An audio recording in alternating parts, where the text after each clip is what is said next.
Anything that's been new in the last 20 years will be gone in 20 years. What's going to survive is old. So everybody thinks, well, technology is going to make it. What survive is old. It's the reason gold and silver will survive is because it's old. Bitcoin may not survive because it's new.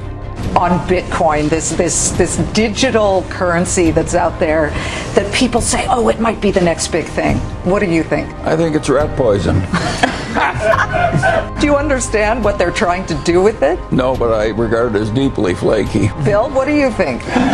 I think it's a technical tour de force, but that's an area where governments are going to maintain a dominant role. Let's talk about that, because you started out as a Bitcoin skeptic. I've listened to a lot of your interviews. There was a tweet in 2012 where you likened it to a form of online gambling. Mr. Wonderful thinks it's worthless. Well, I called it garbage this morning. I want to explore the idea. Yeah, I did say that. I want to explore the idea that there's nothing here except raw speculation. No different than when I go to Las Vegas and put my money on black or red on a roulette wheel. You haven't changed my mind at all. It's still garbage, and I'm not going to take real money and put it into this thing. It's never going to happen. I mean, imagine real money, taking real dollars that I'm making in cash 2.1% on and putting it into crypto crap. Hey there, welcome to the channel. Whether you are new, you're a returning viewer, as you can see, this is a crypto channel, and this video is going to be a little bit different than the usual videos that you see on this channel. Why? Because this video is gonna be the first of my crypto edumentary series, which is kind of like a cross between documentaries and education. None of that fake stuff that you learn from school. So if you find yourself enjoying this new format of learning, then you can show your love by smashing the like and subscribe button. And if you want to watch more edumentaries like this, you can check out this playlist that I made right here. With that said, we just saw how incredibly successful founders, CEOs, and investors just saw Bitcoin in the past and even currently. And if you're new to Bitcoin and crypto, you might agree with them because that's how you see it right now. Now, this video won't try to convince you to buy Bitcoin right now or anything like that. What we're gonna try to do is bring you through the journey of where Bitcoin started and where it is right now, and why these successful investors, entrepreneurs, and CEOs who once were big skeptics of Bitcoin are now preaching Bitcoins from the high towers. We are going to see why these big names like Michael Saylor, Kevin O'Leary, Robert Kiyosaki, who were once big skeptics of Bitcoin, are now investing and shouting the rise of Bitcoin and the end of the dollar. So we're not going to get into the identity of Satoshi Nakamoto, who he or she is, where he or she came from, and how they were educated, because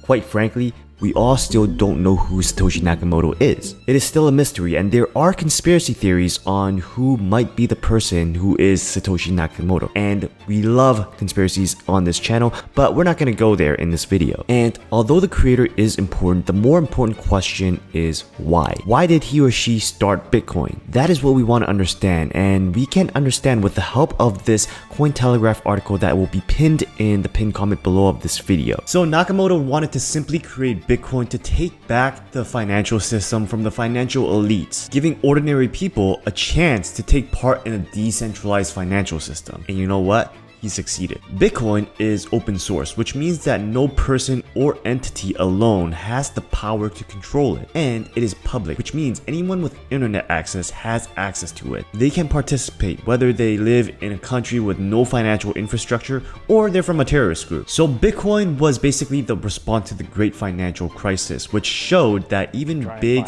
financial institutions can fail. It really highlighted the fragility of the modern financial system and called for a decentralization of financial transactions, and that is where Bitcoin and cryptocurrency was born. Bitcoin was born shortly after the subprime mortgage crisis that happened in 2008, where liquidity in global financial markets were heavily affected by the housing market collapse. Basically, the idea of decentralization eliminated the middlemen, it eliminated the companies, it eliminated the governments, it did away the need for financial systems to be involved in the digital currency exchange. The transactions would be secured and they would be publicly viewable by the blockchain. So that means that all participants can basically see what kind of transactions are taking place. So everything is open, it's an open ledger to the public. So let's talk briefly about how Bitcoin works.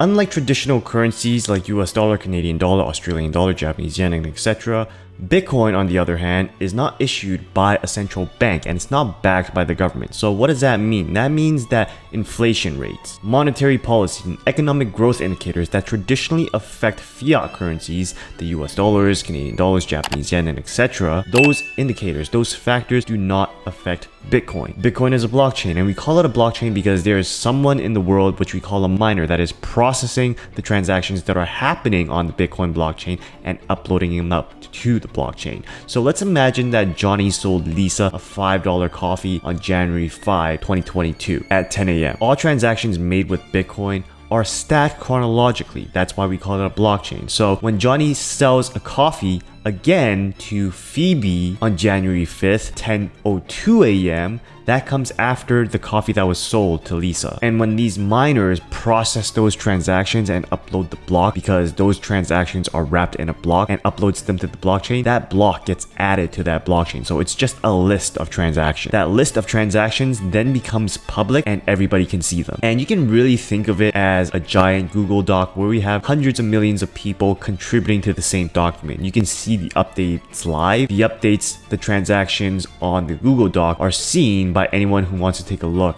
at the most up-to-date transactions. And these miners who are the contributors, because what they're doing is they're the ones that are actually editing the block, right? They're the editors, we're the viewers. When they edit the block successfully, that miner will be rewarded with Bitcoin, and they can do whatever they want with that Bitcoin. They can hold it and wait for the price to go up, or they can sell it to people like you and I. But everything that we talked about isn't really the true value of Bitcoin. So what is the true value?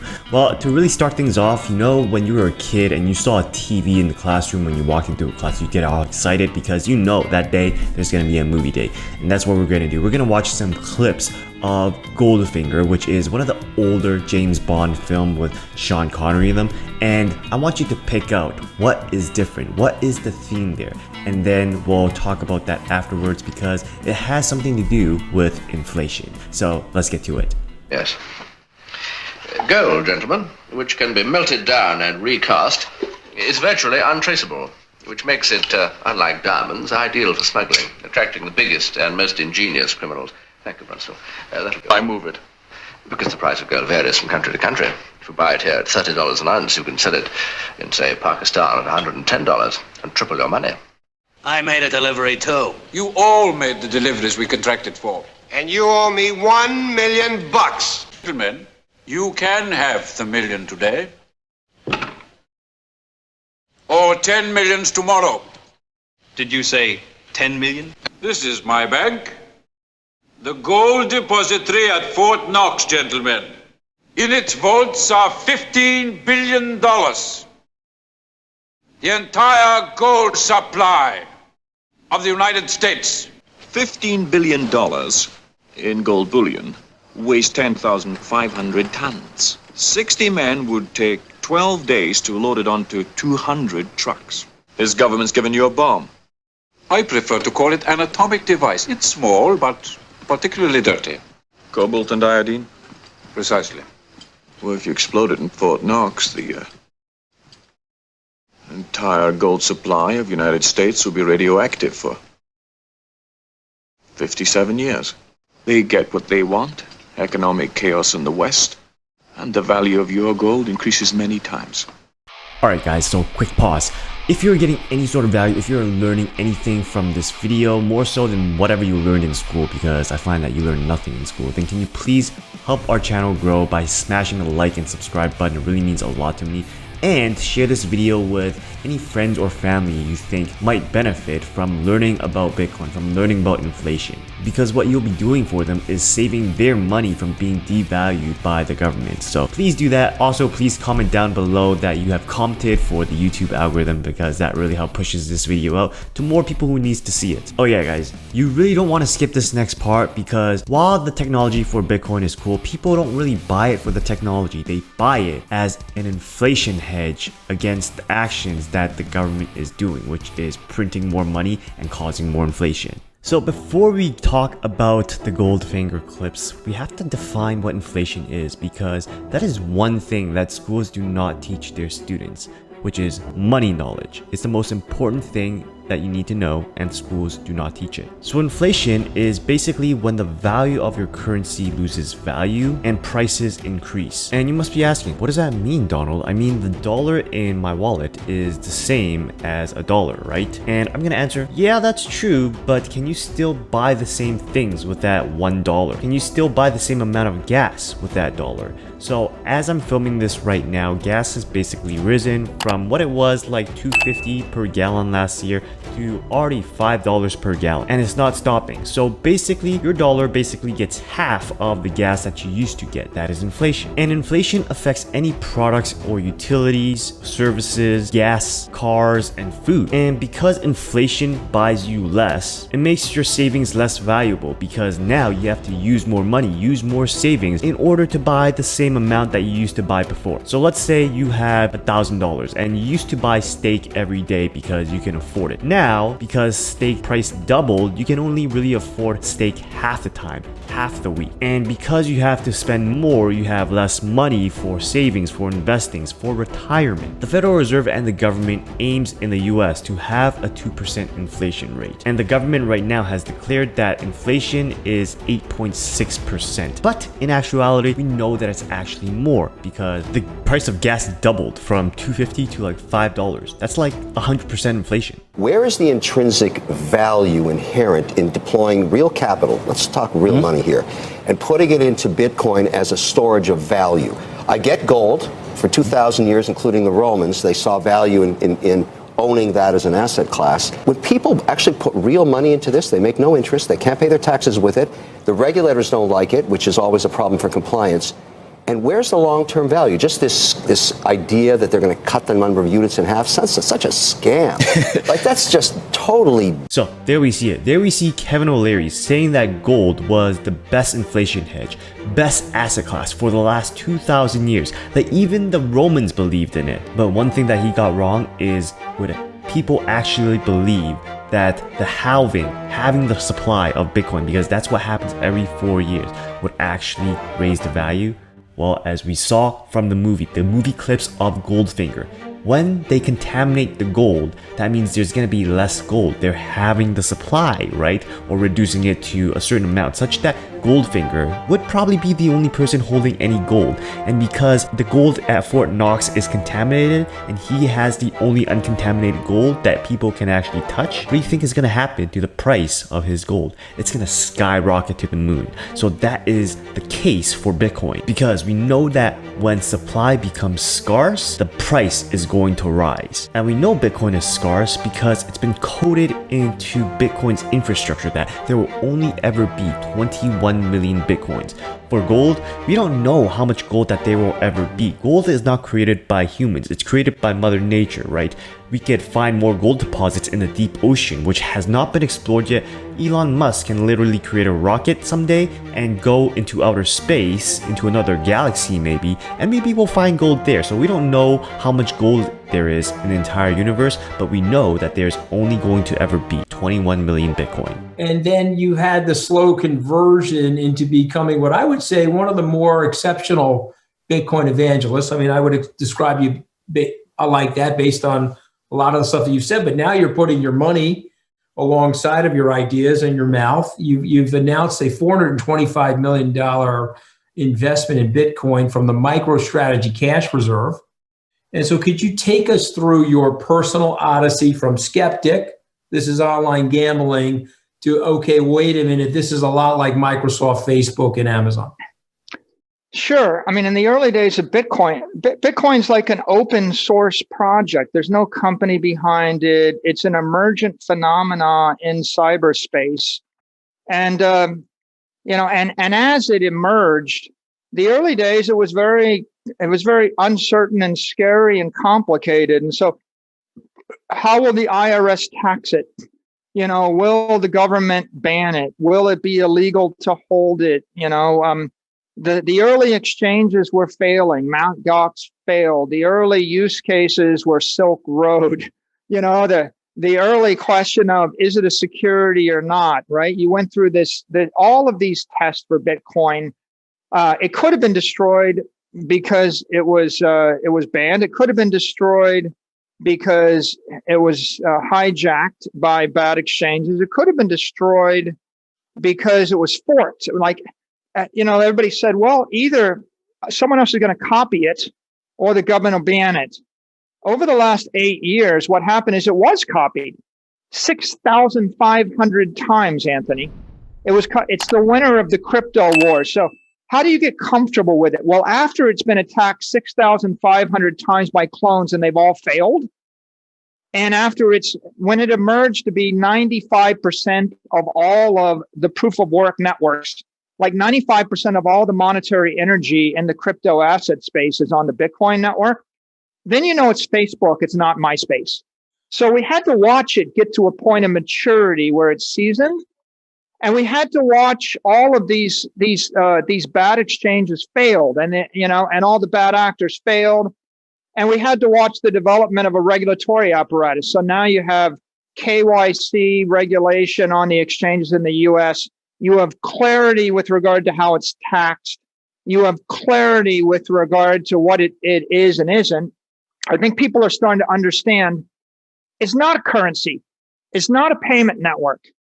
It's a bank in cyberspace that allows billions of people to store their money. It gives them a simple, straightforward, affordable, secure savings account for people that can't set up their own hedge fund and don't know and can't get into a hedge fund, and they just want to put their money in a bank. The politicians and the country has destroyed the savings account over the past 30 years. When I was a kid, you put your money in a savings account, get 5% interest, and everybody believed that the money was going to be more valuable in the future. You wouldn't lose your money. And that option's been deprived. And so Bitcoin has emerged from casino, gambling, scary, to the savings account or savings and loan at the end of the universe. And that's the journey of the 10 years. And that's why I could get excited about it in the year 2020.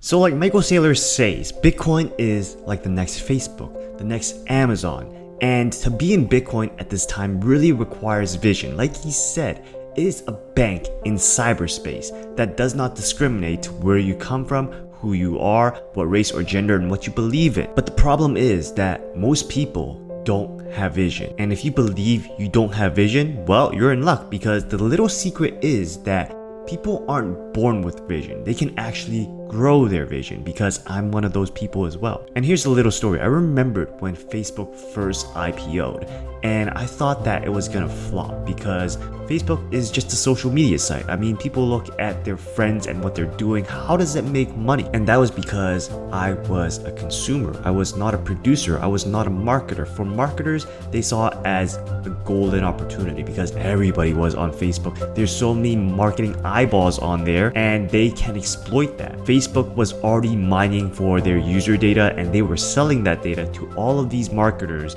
that wanted to put their ads in front of the audience that Facebook had.